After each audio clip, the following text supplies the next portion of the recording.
Hi everyone. I know it's been a while since I posted a video, but I recently saw this video on Facebook and I wanted to sort of react to it or comment on it.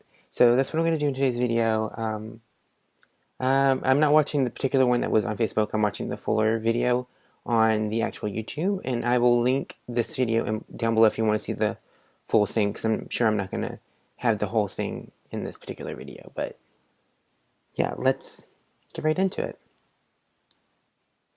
I should probably preface that this particular video talks about whether or not God is actually the devil, and that's not the reason why I'm commenting on the video or why I'm watching it. Disclaimer, I'm not saying that God is the devil or that I believe that God is the devil. It's just he talked about some things in this video that I wanted to sort of like comment on or reply to. So yeah. Some people think that God is the ultimate being of good, but is he actually the ultimate being of evil? How can you tell? We're going to use logic and reason to show that God is not actually God at all, but the devil himself. God is supposed to be supremely good, and the devil supremely bad. Let's take a look at God's actions and see how they measure up. We claim that the actions of this God show conclusively that he is in fact the devil himself. First, God drowns the entire world population, everyone on earth, except for Noah and his family. And the Lord said, I will destroy man, whom I have created from the face of the earth, both man and beast, and the creeping thing, and the fowls of the air, for it repenteth me that I have made them. Genesis 6:7. So things are not looking too good. We already saw that he had all the firstborn children in Egypt killed, and now we just see that he wiped out everyone on earth except for one family. Let's see what else. As a test of his faith, God tells Abraham to kill his only son, Isaac. Then God said, take your son, your only son, whom you love, Isaac, and go to the region of Moriah. Sacrifice him there as a burnt offering on a mountain I will show you. Genesis 22:2. Now ultimately God stops him right as Abraham is raising the knife. But the fact that Abraham was going to kill his only son for no other reason whatsoever other than God said to do it is highlighted as the ultimate sign of faith, commitment, and obedience. And this story is told in churches as an example for religious people to follow and model themselves after. I'm sorry, but if a voice told me to kill my child, I think maybe I'd have some questions. This is utterly insane. Okay, so that was one of the things that, he talked about that I wanted to talk about was growing up as Christian, in a Christian, household and going to church. You hear all these crazy things and you're just told, oh, it's okay, God is the ultimate supreme being, that these things are okay, they may sound horrible, but, they're completely fine. But when, you step back from the religion or Christianity and look at it, this person is just killing a bunch of innocent people because he doesn't agree with them, and yet he has nothing to do with them at the same time. So it's just like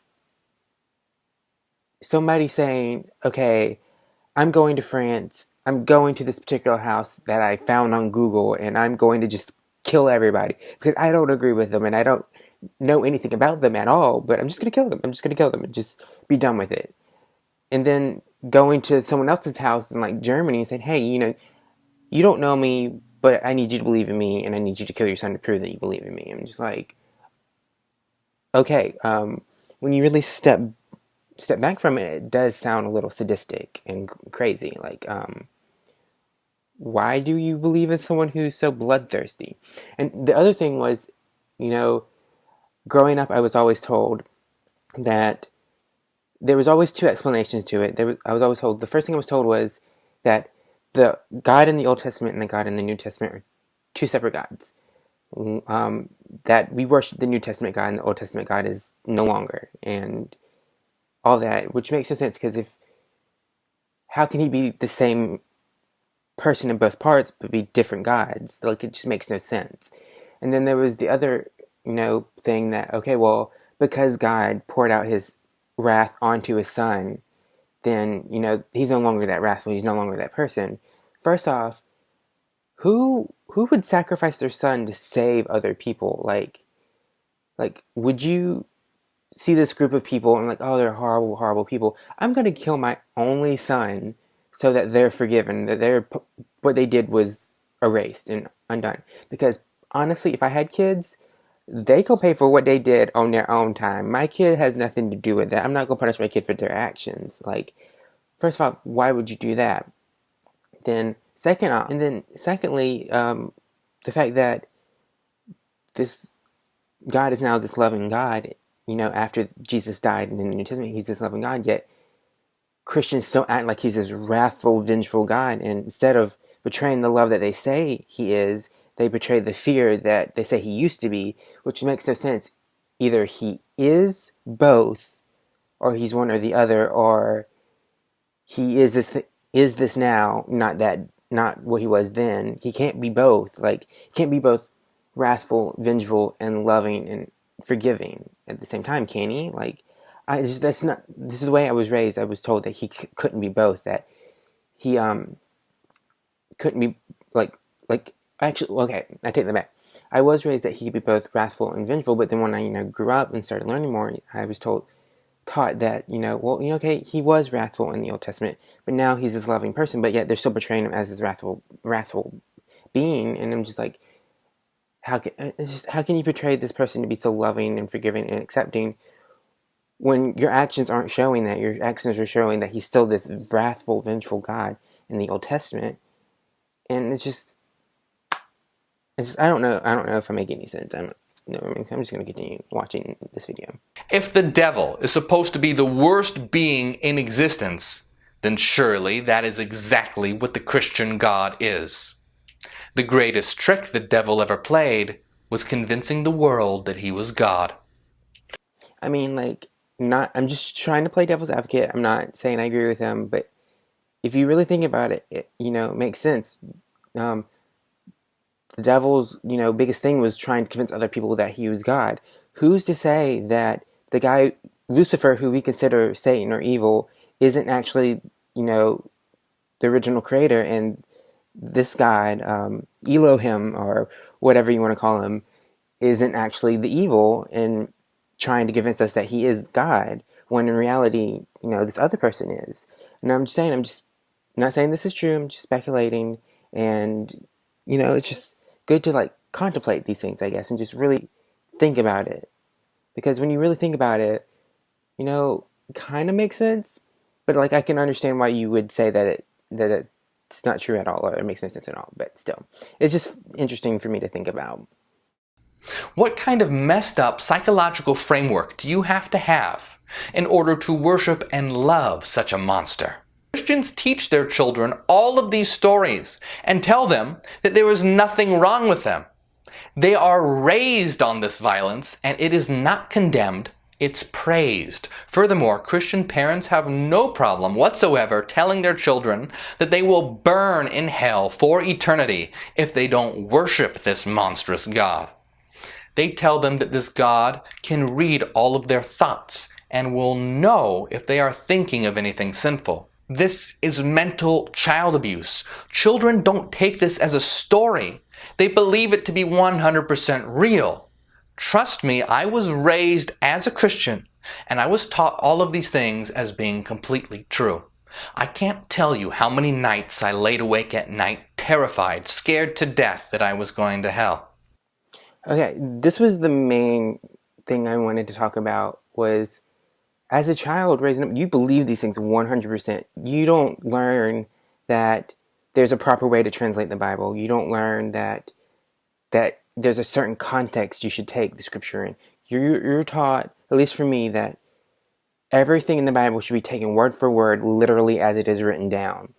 And, that's the way I grew up, taking the Bible 100% literally, and then being told that if you do certain things, you're going to hell.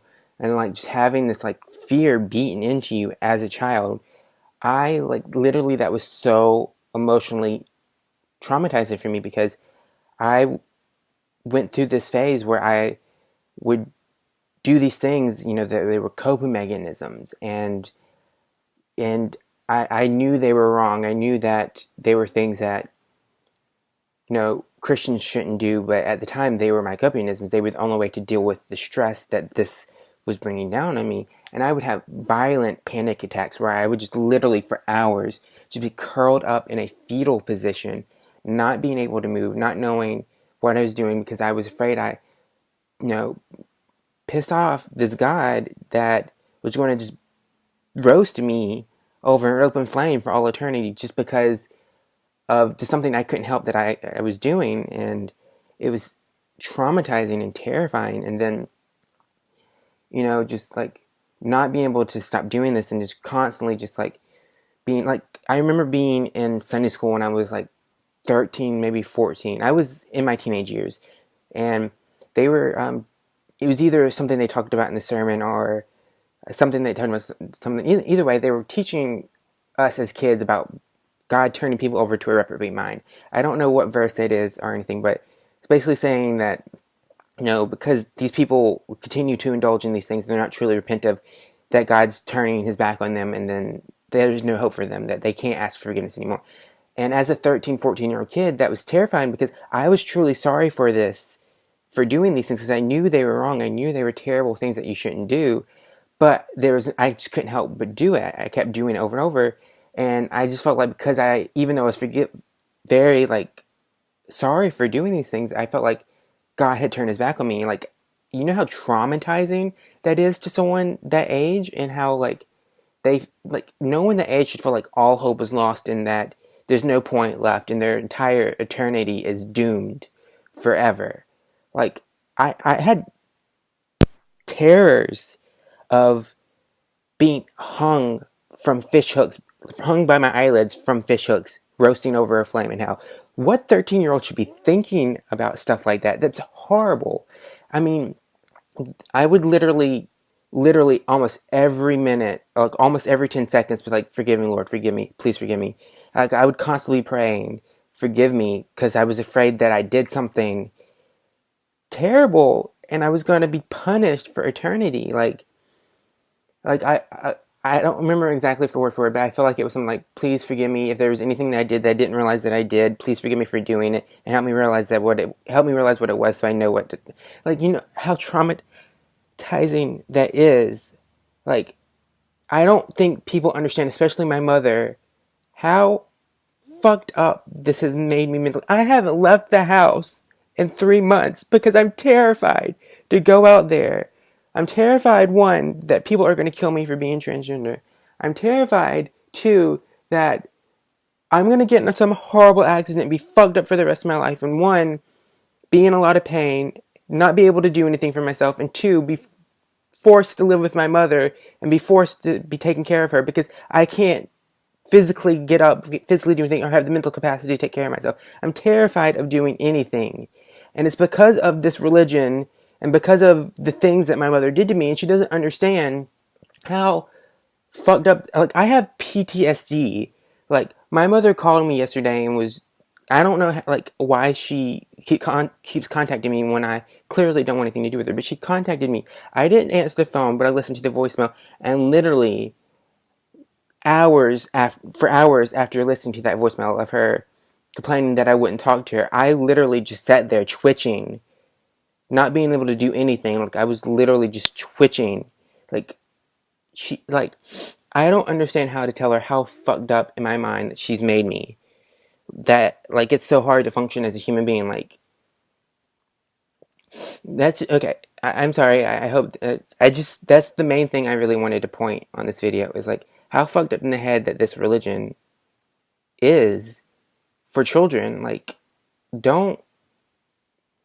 this is why I'm not Christian anymore. This is why I don't believe in organized religion anymore. It's like, in my sense, it's a cult. Christianity to me is a cult.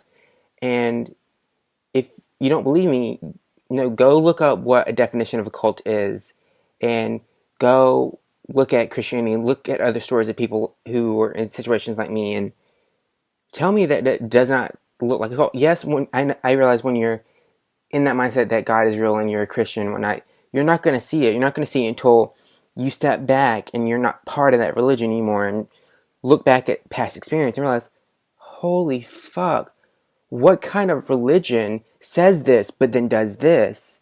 It's just incomparable to me to believe that something like that is even possible or exist.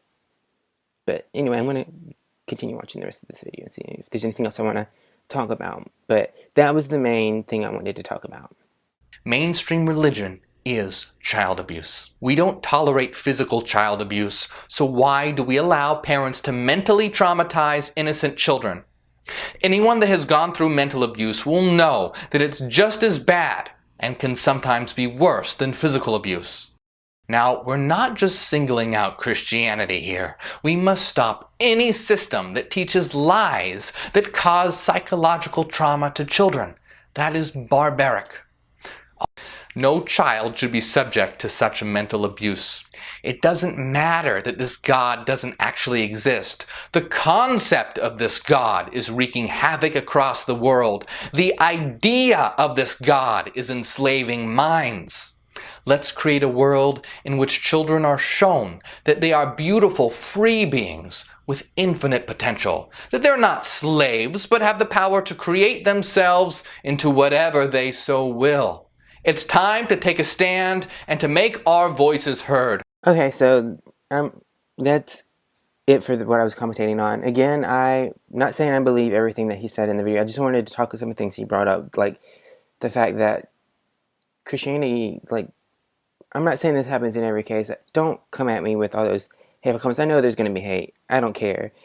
And I know you're going to say, well, that doesn't happen in every church. It doesn't happen. That's because you don't hear about it. That's because people are too afraid to come forward and too afraid to talk about it.